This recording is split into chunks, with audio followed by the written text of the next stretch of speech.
Está pechada a investigación da Policía Nacional sobre a liorta multitudinaria acontecida no pasado mes de xullo en Ribeira, cando se celebraba unha pedida de man.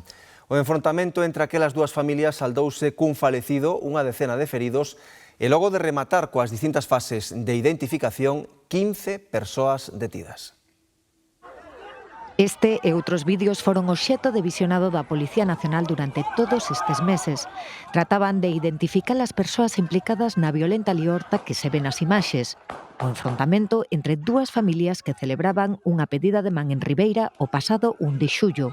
A pelexa entre os Ventos, de Santiago de Compostela, e os Borja, de Ribeira, acabou co atropelo mortal do tío do noivo e con outro familiar ferido moi grave por lesións de arma branca. O mesmo día da liorta detiveron 6 persoas na peaxe da P9 á altura de Teo, todas da familia compostelá. Entre elas, o irmán do falecido, que está en prisión investigado por homicidio involuntario ao ser considerado autor do atropelo. Días despois, 6 novos detidos súmanse á investigación. Desta volta son membros da outra familia, residentes no poboado da Conlleira, en Ribeira. Un deles ingresou no cárcere acusado de golpear cun machado un dos participantes da liorta. As investigacións non quedaron aquí. As cámaras de seguridade e novos vídeos gravados por testemuñas cos seus teléfonos móviles levan a policía a deter nas últimas semanas 3 persoas máis.